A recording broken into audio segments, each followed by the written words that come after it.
നമസ്കാരം സുഹൃത്തുക്കളെ, tips and ട്രിക്സിലേക്ക് ഏവർക്കും സ്വാഗതം. അപ്പൊ നമ്മളിന്ന് ഡിസ്കസ് ചെയ്യാൻ പോകുന്നതേ SCRT NCRT +1 +2 പാഠഭാഗങ്ങളിലെ മെയിനായിട്ട് ഹിസ്റ്ററി ആണേ. അപ്പോൾ പാഠഭാഗങ്ങളിലെ മോസ്റ്റ് ഇമ്പോർട്ടൻറ്റ് കോഡ്സ് ആണ്. അതായത് PSC പരീക്ഷയിൽ എപ്പോഴും ചോദിക്കുന്ന, നമ്മുടെ എപ്പോഴും കൺഫ്യൂസ് ചെയ്യിപ്പിക്കുന്ന ഒരു ഭാഗമാണ്. ഒരു വാക്യം തന്നിട്ട് ഇത് ആര് പറഞ്ഞു, അല്ലെങ്കിൽ ഇത് ഏത് വേളയിലാണ് പറഞ്ഞത്. അപ്പോൾ ഈ പോയിന്റ്സ് ഒക്കെയാണ് നമ്മൾ ഇന്ന് ഡിസ്കസ് ചെയ്യാൻ പോകുന്നത്. പ്രധാനമായിട്ടും +1 +2 പാഠഭാഗങ്ങളിലെ ഹിസ്റ്ററിയിലെ കോഡ്സ് ആണ്. മഹാത്മാഗാന്ധി പറഞ്ഞതും നെഹ്റു പറഞ്ഞതും അങ്ങനെ പ്രശസ്തരായ കുറച്ച് വ്യക്തികൾ പറഞ്ഞ പ്രധാനപ്പെട്ട കോഡ്സ്. അപ്പോൾ ഇതുപോലുള്ള യൂസ്ഫുൾ ആയിട്ടുള്ള വീഡിയോസ് കാണാൻ നമ്മുടെ ചാനൽ ആദ്യമായിട്ട് ആരെങ്കിലും കാണുന്നുണ്ടെങ്കിൽ കയറി പോകുന്നോളൂ, സബ്സ്ക്രൈബ് ചെയ്തിരിക്കാം. വീഡിയോസ് ഒക്കെ ഇഷ്ടമാവുകയാണെങ്കിൽ ആ ലൈക്ക് ബട്ടൺ കൂടി ഒന്ന് ക്ലിക്ക് ചെയ്യാൻ മറക്കണ്ട. അതുപോലെ നമ്മുടെ എല്ലാ അപ്ഡേറ്റുകളും ടെലഗ്രാം ചാനൽ വഴിയാണ് കൊടുക്കുന്നത്. അപ്പോൾ ടെലഗ്രാം ചാനൽ ഫ്രീ ആയിട്ട് തന്നെ ജോയിൻ ചെയ്യാം. അപ്പോൾ നമ്മളെല്ലാം ഫ്രീ ആയിട്ട് തന്നെയാണ് ചെയ്യുന്നത്. അപ്പോൾ ടെലഗ്രാമിൽ ജോയിൻ ചെയ്യാം. ലിങ്ക് ഫസ്റ്റ് കമന്റ് ആയിട്ട് ഞാൻ പിൻ ചെയ്ത് വെച്ചിട്ടുണ്ട്. അപ്പൊ നമുക്ക് ക്ലാസ്സിലേക്ക് പോവാം.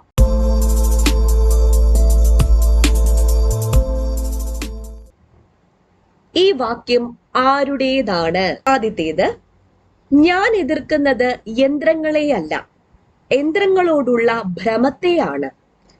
തൊഴിൽ ചുരുക്കത്തിൽ യന്ത്രങ്ങൾ എന്ന് വിളിക്കപ്പെടുന്നവയോടുള്ള ഭ്രമം. തൊഴിലില്ലാതെ പട്ടിണി കിടന്ന് ചത്തൊടുങ്ങാനായി ആയിരക്കണക്കിന് ജനങ്ങൾ തെരുവിലേക്ക് എറിയപ്പെടുന്നത് വരെയും മനുഷ്യൻ ഈ തൊഴിൽ ചുരുക്കൽ തുടർന്നുകൊണ്ടേയിരിക്കും.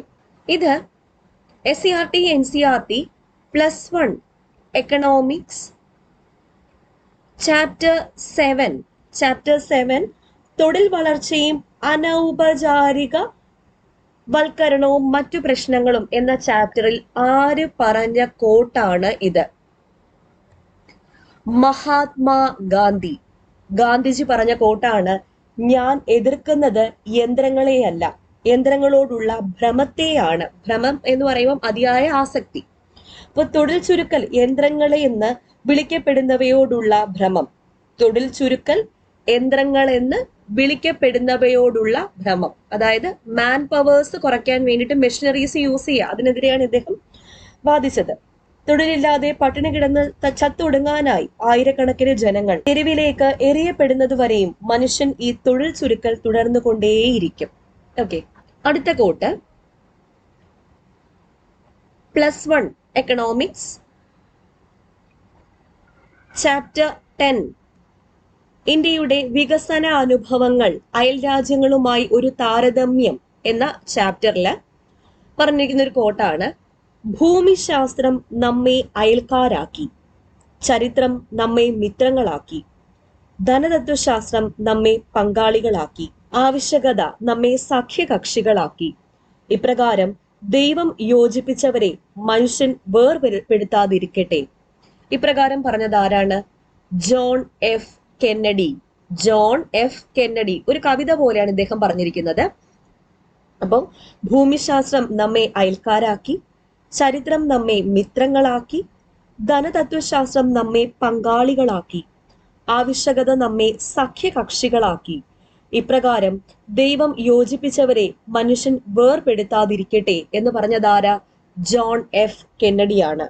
അടുത്ത കോട്ട്, ബഹുഭൂരിഭാഗം ജനങ്ങളും ദാരിദ്ര്യത്തിലും കഷ്ടതയിലുമുള്ള ഒരു സമൂഹത്തിന് തീർച്ചയായും സമൃദ്ധി നേടുന്നതിനോ സന്തുഷ്ടമായി ജീവിക്കുന്നതിനോ കഴിയില്ല. ഇപ്രകാരം പറഞ്ഞതാരാണ്? ആദം സ്മിത്ത് ആണ് ഇപ്രകാരം പറഞ്ഞത്. അപ്പോ ഇത് +1 എക്കണോമിക്സ് ചാപ്റ്റർ 4 ദാരിദ്ര്യം എന്ന ചാപ്റ്ററിലാണ് ഇദ്ദേഹം ഇപ്രകാരം പറഞ്ഞിരിക്കുന്നത്. ബഹുഭൂരിഭാഗം ജനങ്ങളും ദാരിദ്ര്യത്തിലും കഷ്ടതയിലുമുള്ള ഒരു സമൂഹത്തിന് തീർച്ചയായും സമൃദ്ധി നേടുന്നതിനോ സന്തുഷ്ടമായി ജീവിക്കുന്നതിനോ കഴിയില്ല എന്ന് പറഞ്ഞത് ആരാണ്? ആദം സ്മിത്ത് ആണ്. അടുത്ത കോട്ട്, നമ്മുടെ ഈ നേട്ടം, അതായത് സ്വാതന്ത്ര്യത്തെ പറ്റിയാണ് പറഞ്ഞേക്കുന്നത്, നമ്മെ കാത്തിരിക്കുന്ന വലിയ വിജയങ്ങളിലേക്കും അവസരങ്ങളിലേക്കും ഉള്ള ഒരു കാൽവെപ്പാണ്. ദാരിദ്ര്യം, അറിവില്ലായ്മ, രോഗങ്ങൾ, അവസര സമത്വമില്ലായ്മ തുടങ്ങിയവ ഇല്ലാതാക്കാൻ. അപ്പോൾ ഇപ്രകാരം പറഞ്ഞത് ജവഹർലാൽ നെഹ്റു ആണ്. ഇദ്ദേഹം ഏത് വേളയിലാണ് ഇപ്രകാരം പറഞ്ഞത്?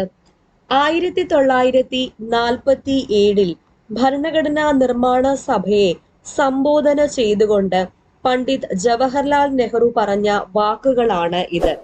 നമ്മുടെ ഈ നേട്ടം, അതായത് സ്വാതന്ത്ര്യം, നമ്മെ കാത്തിരിക്കുന്ന വലിയ വിജയങ്ങളിലേക്കും അവസരങ്ങളിലേക്കും ഉള്ള ഒരു കാൽവയ്പാണ്.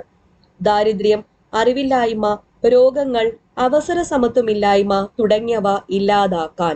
ഇതും പ്ലസ് വൺ എക്കണോമിക്സ് ചാപ്റ്റർ 4 ദാരിദ്ര്യം എന്ന് പറയുന്ന ചാപ്റ്ററിനകത്ത് തന്നെയാണ്. അപ്പൊ അതായത് 2 കോട്ടുണ്ട്. നേരത്തെ ആദം സ്മിത്ത് പറഞ്ഞ കോട്ടും ഇപ്പോ ചാച്ചാജി പറഞ്ഞ കോട്ടും ഓർത്തിരിക്കാം. അടുത്ത കോട്ട് ഇതാണ്: സാമ്പത്തിക വികസനം കൊണ്ട് എല്ലാമാകില്ല എന്നതിലും GDP സാമൂഹ്യ പുരോഗതിയുടെ ഒരു അളവുകോലല്ല എന്നതിലും ലോകത്ത് ഇപ്പോൾ ഏക അഭിപ്രായമാണ് ഉള്ളത്. സാമ്പത്തിക വികസനം കൊണ്ട് എല്ലാമാകില്ല എന്നതിലും GDP സാമൂഹ്യ പുരോഗതിയുടെ ഒരു അളവുകോലല്ല എന്നതിലും ലോകത്ത് ഇപ്പോൾ ഏക അഭിപ്രായമാണ് ഉള്ളത്. ഇപ്രകാരം പറഞ്ഞത് ആര്? KR നാരായണനാണ് ഇപ്രകാരം പറഞ്ഞത്. അപ്പൊ ഈ കോട്സ് ഒക്കെ ഒന്ന് എഴുതിയെടുക്കുന്നത് നല്ലതായിരിക്കും. KR നാരായണനാണ് പറഞ്ഞത്. ഈ ഒരു കോട്ട് +1 എക്കണോമിക്സ് ചാപ്റ്റർ 3 ഉദാരവൽക്കരണം, സ്വകാര്യവൽക്കരണം, ആഗോളവൽക്കരണം, ലിബറലൈസേഷൻ, പ്രൈവറ്റൈസേഷൻ, ഗ്ലോബലൈസേഷൻ, LPG ഒരു വിലയിരുത്തൽ എന്ന ചാപ്റ്ററിൽ KR നാരായണൻ പറഞ്ഞ കോട്ടാണ്. സാമ്പത്തിക വികസനം കൊണ്ട് എല്ലാമാകില്ല എന്നതിലും GDP സാമൂഹ്യ പുരോഗതിയുടെ ഒരു അളവുകോലല്ല എന്നതിലും ലോകത്ത് ഇപ്പോൾ ഏക അഭിപ്രായമാണ് ഉള്ളത്. ഇപ്രകാരം പറഞ്ഞത് ആര്? KR നാരായണൻ. അടുത്ത കോട്ട്: എന്റെ 2 സന്ദർശനങ്ങൾ ബംഗാൾ ഈജിപ്തിനേക്കാൾ സമ്പന്നമാണെന്ന വസ്തുതയെ അരക്കിട്ടുറപ്പിച്ചു.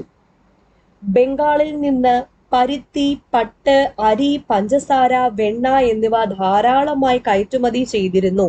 അപ്പൊ ഞാൻ ഒരു കോട്ടേ തന്നിട്ടുള്ളൂ, ഒരു സെന്റൻസേ തന്നിട്ടുള്ളൂ. എന്റെ 2 സന്ദർശനങ്ങൾ ബംഗാൾ ഈജിപ്തിനേക്കാൾ സമ്പന്നമാണെന്ന വസ്തുതയെ അരക്കിട്ടുറപ്പിച്ചു. ഇത് പറഞ്ഞത് ബെർണിയർ എന്ന ഫ്രഞ്ച് സഞ്ചാരിയാണ്. 17-ാം നൂറ്റാണ്ടിൽ ഇന്ത്യ സന്ദർശിച്ച പ്രശസ്തനായ ഫ്രഞ്ച് സഞ്ചാരിയാണ് ബെർണിയൻ എന്ന ഫ്രഞ്ച് സഞ്ചാരിയാണ് ഇപ്രകാരം പറഞ്ഞത്. അദ്ദേഹം പറഞ്ഞ മുഴുവനും ഞാനൊന്ന് പറയാം. എന്റെ 2 സന്ദർശനങ്ങൾ ബംഗാൾ ഈജിപ്തിനേക്കാൾ സമ്പന്നമാണെന്ന വസ്തുതയെ അരക്കിട്ടുറപ്പിച്ചു. ബംഗാളിൽ നിന്ന് പരുത്തി, പട്ട്, അരി, പഞ്ചസാര, വെണ്ണ എന്നിവ ധാരാളമായി കയറ്റുമതി ചെയ്തിരുന്നു.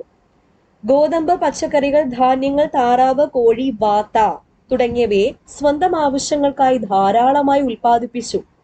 ചെമ്മരിയാടുകളും പന്നികളും സുലഭമായിരുന്നു. എല്ലാ തരം മത്സ്യങ്ങളും സമൃദ്ധമായിരുന്നു. ജലസേചനത്തിനും സഞ്ചാരത്തിനുമായി ഗംഗയിൽ നിന്ന് നിരവധി കനാലുകൾ അളവറ്റ അധ്വാനം ഉപയോഗിച്ച് രാജ്മഹൽ മുതൽ സമുദ്രതീരം വരെ മുൻകാലങ്ങളിൽ നിർമ്മിച്ചിട്ടുണ്ടായിരുന്നു. ഇപ്രകാരം പറഞ്ഞത് ബെർണിയനാണ്. ബെർണിയൻ 17-ാം നൂറ്റാണ്ടിൽ ഇന്ത്യ സന്ദർശിച്ച പ്രശസ്തനായ ഫ്രഞ്ച് സഞ്ചാരിയാണ്. അപ്പോ ഇത് പറഞ്ഞിരിക്കുന്നത് +1 എക്കണോമിക്സ് ചാപ്റ്റർ 1 സ്വാതന്ത്ര്യം ലഭിക്കുന്നതിന് മുൻപുള്ള ഇന്ത്യൻ സമ്പദ്ഘടന എന്ന ചാപ്റ്ററിലാണ് ഇത് പറഞ്ഞിരിക്കുന്നത്. അടുത്ത കോട്ട് നോക്കാം. അടുത്ത കോട്ട്: ഇന്ത്യ നമ്മുടെ സാമ്രാജ്യത്തിന്റെ കേന്ദ്ര ബിന്ദുവാണ്. ഈ സാമ്രാജ്യത്തിന്റെ ഏത് പ്രദേശത്തെ ആധിപത്യം നഷ്ടപ്പെട്ടാലും നമുക്കതിനെ അതിജീവിക്കാൻ കഴിയും. പക്ഷേ ഇന്ത്യ നഷ്ടപ്പെട്ടാൽ നമ്മുടെ സാമ്രാജ്യത്തിന്റെ സൂര്യൻ അസ്തമിക്കും. ഇത് പറഞ്ഞത് ആരാ?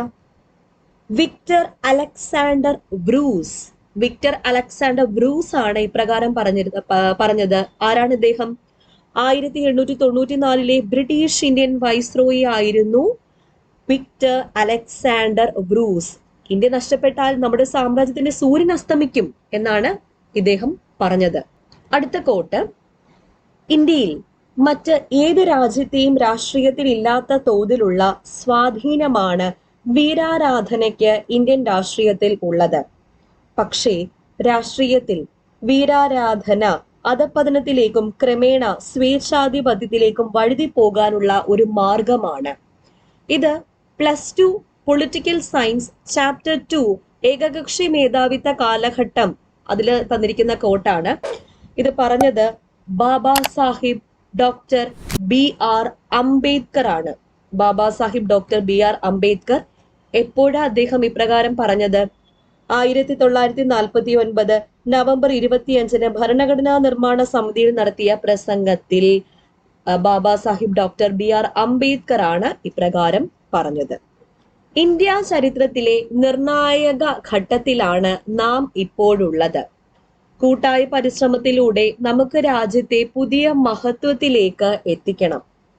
ഒരു പൊതു താല്പര്യത്തിന്റെ അടിസ്ഥാനത്തിൽ നമ്മൾ ഒരുമിച്ച് സഹകരിക്കുകയും പ്രവർത്തിക്കുകയും ചെയ്തില്ലെങ്കിൽ അത് നമ്മളെ മുഴുവൻ, ചെറുതും വലുതുമായ എല്ലാവരെയും ഗ്രസിക്കുന്ന തരത്തിലുള്ള അരാജകാവസ്ഥയ്ക്ക്, കുഴപ്പങ്ങൾക്കും കാരണമാവുകയും അത് സർവനാശത്തിലേക്ക് നയിക്കുകയും ചെയ്യുമെന്നുള്ള കാര്യം ഇന്ത്യൻ നാട്ടുരാജ്യങ്ങൾ തിരിച്ചറിയുമെന്നും ഞാൻ പ്രതീക്ഷിക്കുന്നു. നാട്ടുരാജ്യങ്ങളുടെ കാര്യം പറഞ്ഞപ്പോ ആരാണെന്ന് കിട്ടിക്കാണും. ആരായിരിക്കും? സർദാർ വല്ലഭായ് പട്ടേൽ. ഇദ്ദേഹം 1947 നാട്ടുരാജാക്കന്മാർക്കുള്ള കത്തിൽ പരാമർശിക്കുന്ന വാക്യമാണ് ഇത്. സർദാർ വല്ലഭായ് പട്ടേൽ. അപ്പോ ഇതടങ്ങിയ SCRT NCRT പാഠഭാഗം +2 പൊളിറ്റിക്കൽ സയൻസ് അധ്യായം 1 രാഷ്ട്ര നിർമ്മാണത്തിലെ വെല്ലുവിളികൾ. അടുത്ത കോട്ട്. നാം ആ മനോഭാവത്തിൽ പ്രവർത്തിക്കുവാൻ തുടങ്ങുകയും കാലക്രമേണ ഭൂരിപക്ഷ ന്യൂനപക്ഷ സമുദായങ്ങൾ തമ്മിലുള്ള, അതായത് ഹിന്ദുക്കളും മുസ്ലിങ്ങളും തമ്മിലുള്ള പാരുഷ്യം അപ്രത്യക്ഷമാവുകയും ചെയ്യും.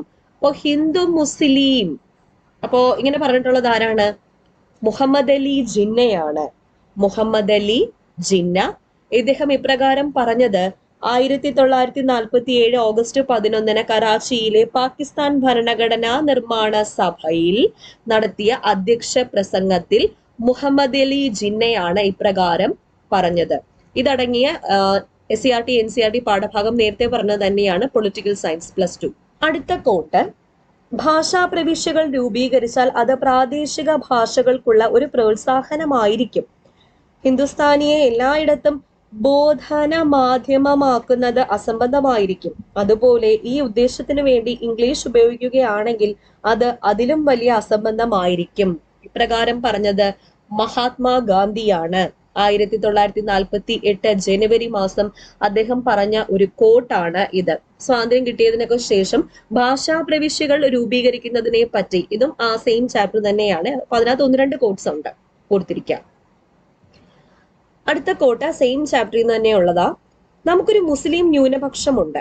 മറ്റെങ്ങോട്ടെങ്കിലും പോകണമെന്ന് അവർ ആഗ്രഹിച്ചാൽ പോലും കഴിയാത്ത രീതിയിൽ അവരുടെ എണ്ണം അത്രയ്ക്ക് വലുതാണ്. യാതൊരു തർക്കത്തിനും ഇടയില്ലാത്ത തരത്തിലുള്ള അടിസ്ഥാന വസ്തുതയാണ്.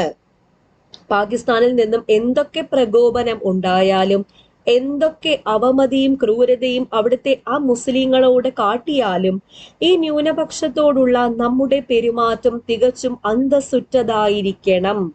ഇപ്രകാരം പറഞ്ഞത് ചാച്ചാജിയാണ്, ജവഹർലാൽ നെഹ്റു. മുഖ്യമന്ത്രിമാർക്കുള്ള കത്ത് 1947 ഒക്ടോബർ മാസം 15 അദ്ദേഹം മുഖ്യമന്ത്രിമാർക്ക് അയച്ച കത്തിലാണ് പറഞ്ഞിരിക്കുന്നത്. അപ്പൊ ആ സമയമൊക്കെ വിഭജനം നടക്കുന്ന കാലഘട്ടമാണ്, വിഭജനം കഴിഞ്ഞിട്ടുള്ള കാലഘട്ടമൊക്കെയാണ്. അപ്പൊ ആ സമയത്ത് മുഖ്യമന്ത്രിമാർക്കുള്ള കത്തിലാണ് ജവഹർലാൽ നെഹ്റു ഇപ്രകാരം പറഞ്ഞത്. ഓക്കെ, അപ്പൊ ഇത്രയും കോഡ്സ് ആണ് ഇന്ന് ഡിസ്കസ് ചെയ്തത്. എല്ലാം പ്രയോജനപ്പെട്ടു എന്ന് വിശ്വസിക്കുന്നു. ഇനി വരുന്ന പരീക്ഷകൾക്ക് ഇതിൽ നിന്ന് ഏതെങ്കിലുമൊക്കെ ചോദ്യങ്ങൾ നിങ്ങൾക്ക് കിട്ടും, അത് ഉറപ്പാണ്. ഓക്കെ, അപ്പൊ നമുക്ക് അധികം കേട്ട് പരിചയമില്ലാത്ത കോഡ്സ് ആണ്, നമ്മൾ എപ്പോഴും കേൾക്കുന്ന കോഡ്സ് അല്ല ഇത്. PSC എക്സാം ഒന്ന് ടൈറ്റ് ആക്കണം എന്ന് വിചാരിച്ചാൽ ഈ കോഡ്സ് ഒക്കെ എടുത്തിടും. അപ്പോൾ പ്രത്യേകിച്ച് നോട്ട് ചെയ്ത് പഠിക്കാം. ഓക്കെ, അപ്പൊ ഇതുപോലെ യൂസ്ഫുൾ ആയിട്ടുള്ള ക്ലാസ്സുകൾ കാണണമെങ്കിൽ എന്ത് ചെയ്യണം? ചാനൽ സബ്സ്ക്രൈബ് ചെയ്യുക. പെട്ടെന്ന് തന്നെ നോട്ടിഫിക്കേഷൻ കിട്ടാൻ വേണ്ടിയിട്ട് ബെല്ലൈക്കൺ പ്രസ് ചെയ്യുക. ഓൾ എന്ന ഓപ്ഷനും കൂടി ഒന്ന് പ്രസ് ചെയ്ത് വെക്കാം. ടെലഗ്രാം ചാനൽ ജോയിൻ ചെയ്തേക്കാം. ഫസ്റ്റ് കമന്റ് ആയിട്ട് അതിന്റെ ലിങ്ക് ഞാൻ പിൻ ചെയ്ത് വെച്ചിട്ടുണ്ട്. പിന്നെ ഇഷ്ടപ്പെട്ടാൽ ലൈക്കും കൂടെ മറക്കണ്ട. അപ്പോൾ വീണ്ടും കാണാം. Thank you.